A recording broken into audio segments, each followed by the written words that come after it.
I wanted to talk about this word inventory. You hear it in 12-step programs, and an inventory is really an invitation to take a look at yourself, except it's done in a very thorough and methodical fashion between you and a person you choose to expose yourself to and walk through this process with. So that's usually a sponsor. So remember when you hear the word inventory, it should go trigger, trigger, trigger, trigger, trigger.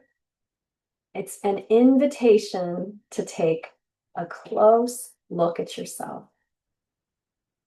And of course, that invitation always includes making some changes, some adjustments, all for the better, and all for the pursuit of what most people call peace, but I would say so you can live with joy in your heart day in and day out. Yeah, the goal isn't even happiness. That's kind of like down there. It's joy. So I would invite anybody watching this to consider doing an inventory. There is, see if I can get this to show up on camera. Oh, it's not going to focus. It's called a blueprint for progress, and it's a fourth step inventory. I think it's one of the best things I've ever read, and certainly one of the best things I've ever seen. I did my 12 steps with a retired clinical psychologist, and she's older, and she agreed, yes, probably the best written inventory she'd ever seen. So it's a little blue thing with hash marks on it, and it's what you do when you're doing the fourth step. All right. February 24th. Isn't it exasperating to go to the grocery store for an item only to find the shelf empty? Fortunately, grocers can't correct that situation. Fortunately, grocers can correct that situation by taking inventory to learn which shelves need replenishment.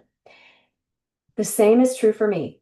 A fourth step inventory eliminates my own spaces, my shortcomings. This doesn't have to be a painful or scary experience. I don't have to pass judgment on an empty shelf. But unless I take time to become aware of it, I won't do anything to fill it. My empty spots can be filled with the help of the remaining steps. I experience the healing power of these steps whenever the formerly hurtful circumstances recur, while the pain that I once felt does not.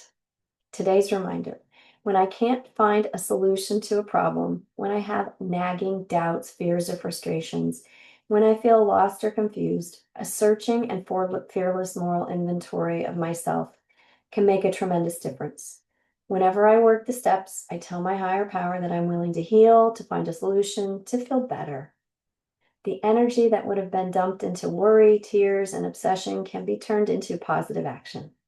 So here's the quote: we all wish good things to happen to us, but we cannot just pray and then sit down and expect miracles to happen. We must back up our prayers with action. And that's from Freedom from Despair. I hope this reading blesses you today.